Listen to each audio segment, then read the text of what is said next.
viewers, welcome to my channel Avani's World.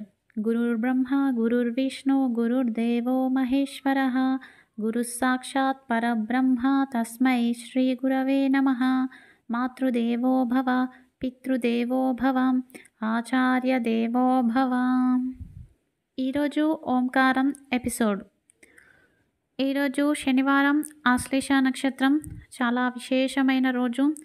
ఈరోజు శని దోషాల నుండి బయటికి రావడం కోసం ఎలాంటి పూజను ఆచరించాలి, అలాగే మానసిక ప్రశాంతత, కుటుంబంలో గొడవలు తగ్గడం కోసం రేపు ఉదయం పాటించాల్సిన పూజ గురించి తెలుసుకుందాం. ముందుగా మంత్రబలం. ఓం కృష్ణాయ నమః, ఓం కృష్ణాయ నమః, ఓం కృష్ణాయ నమః. ఈరోజు ఈ నామాన్ని జపించడం వలన సంకటాల నుండి మనకు విముక్తి లభిస్తుంది. అందరూ తప్పకుండా 108 సార్లు జపించండి. ఇక ఈరోజు మంచి మాట. సంగీతానికి తాళం ఎంత ముఖ్యమో సంస్కారానికి ఓర్పు కూడా అంతే ముఖ్యమండి. జీవితంలో ఆశ లేకుండా బ్రతకచ్చు, కానీ ఆసక్తి లేకుంటే మనం బ్రతకలేము. అసలు మన జీవితంలో మనకు ఆసక్తి లేకుంటే మన జీవిత మార్గమే మనకు తెలియకుండా అయిపోతుందండి. ప్రతిరోజు కూడా మనం వినూత్నంగా, నూతనంగా కష్టపడి చదివితే ఖచ్చితంగా అనుకున్నది మనం సాధిస్తాము. ఒక చిన్న స్పైడర్ ఉంటుంది, చూస్తారు కదండి మీరు మీ జీవితంలో. ఆ స్పైడర్ ఎంతో కష్టపడి సాలెగూడును నిర్మించుకుంటూ ఉంటుంది. ఆ సాలెపురుగు అనేది అది గాలికి, వానకు ఎంతో కింద పడుతూ, పైన పడుతూ, ఎన్నో ఆటుపోట్లను ఎదుర్కొంటూ తన వలను అది నిర్మాణం చేసుకుంటుంది. ఎంత కష్టం వచ్చినా కూడా అది ఓర్పును కోల్పోదు. మనం కూడా అంతే అండి. ఎన్ని కష్టాలు వచ్చినా కూడా, ఎన్ని ఇబ్బందులు వచ్చినా కూడా కష్టపడి మనం సాధించి తీరాలి మన జీవితంలో అనుకున్నది. ఒకసారి మనం స్టూడెంట్స్ని ఒకసారి ఎగ్జామ్ మంచిగా రాయకపోతే ఇంకోసారి ఎగ్జామ్ పెడితే ఖచ్చితంగా మంచిగా రాయాలని మనం అనుకుంటూ ఉంటాము. మంచిగా రాస్తాం కూడా ప్రిపేర్ అయ్యి. అదేవిధంగా జీవితంలో రోజు రోజుకు మనం అభివృద్ధి చెందుతూ ఉండాలి. ఇంకా ఇంకా ఇంకా ఇంకా నేర్చుకుంటూ ఉండాలి. దీనికి చిన్న కథ తెలియచేస్తాను అండి. చిన్న కథ. మన తెలుగు రాష్ట్రాల్లో సముద్రపు ఏరియా అది ఏదైనా సరే, ఒక ఏరియాలో మత్స్యకారులు రోజు రోజుకు చేపలు పట్టుకుంటూ వస్తూ ఉంటారు. సో అలా రోజు పట్టడం వలన చేపలన్నీ తగ్గిపోతూ ఉంటాయి.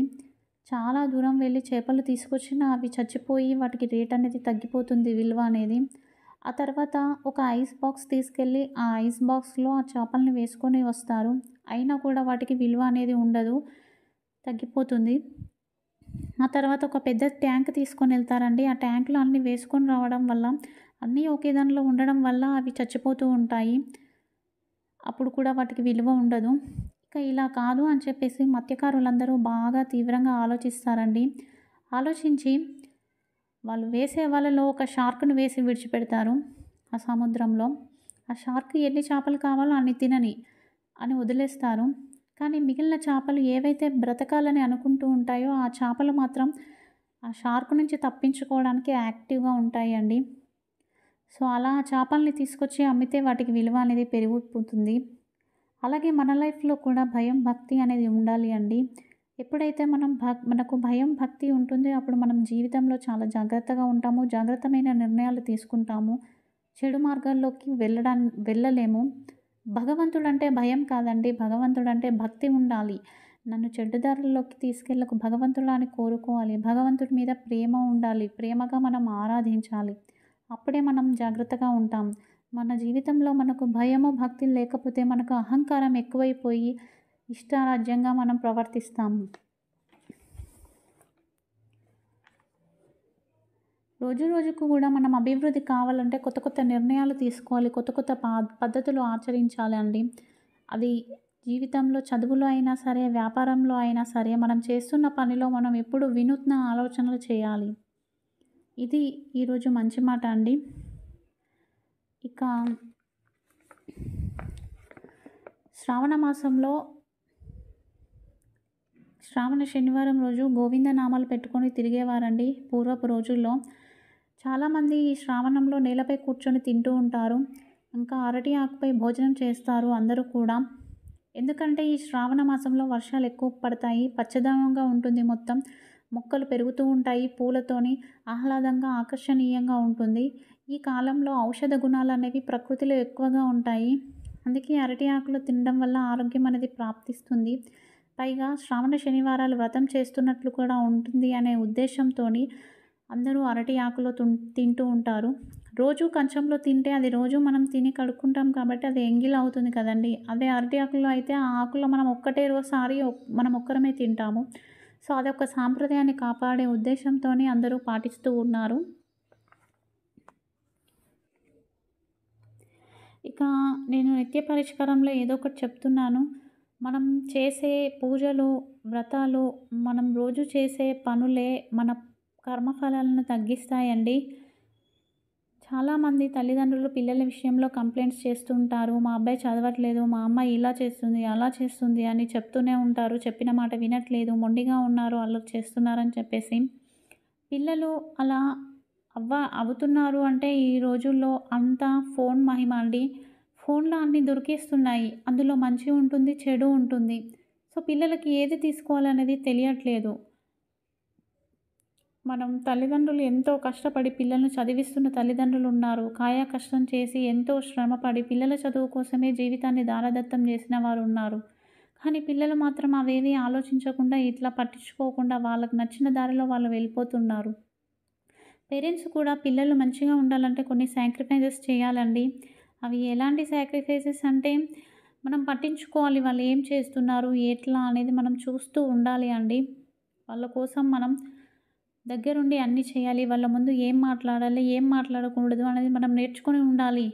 మనం పిల్లల ముందు ఇష్టం వచ్చినట్టు తల్లిదండ్రులను తిడుతూ ఉంటే వాళ్ళు కూడా రేపు మనల్ని అలాగే తిడతారు. సో, పిల్లల ముందు ఏం మాట్లాడాలి అనేది మనకు తెలిసి ఉండాలి. అప్పుడు వాళ్ళు మన నుంచి సంస్కారం నేర్చుకొని వాళ్ళు సంస్కారవంతులుగా తయారవుతారు.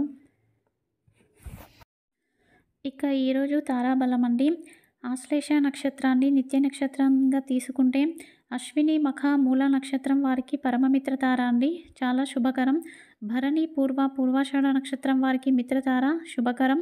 కృతిక, ఉత్తరాషాఢ నక్షత్రం వారికి నైదవ తార, జాగ్రత్తగా ఉండండి.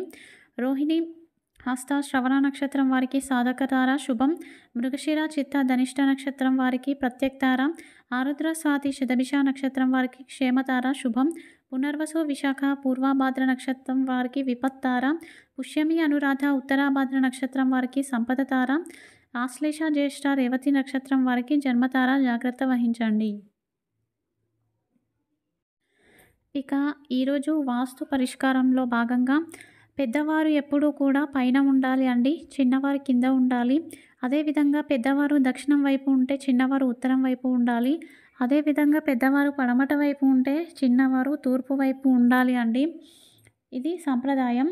పిల్లల పెళ్ళయ్యే వరకు యజమాని ఇవంతా పట్టించుకోవాల్సిన అవసరం ఏం లేదండి. ఎప్పుడైతే మనకు జ్యోతిష్యంలో వరుణ స్థానం అని ఉంటుంది అండి. ఈ వరుణ స్థానంలో సింహద్వారం అనేది వస్తే అప్పుడు ఏమవుతుంది అంటే తల్లిదండ్రులకు మోసం, వంచన, అన్నదమ్ముల మధ్యలో గొడవలు, డబ్బులు ఇవ్వకపోవడం ఇవన్నీ వస్తాయండి.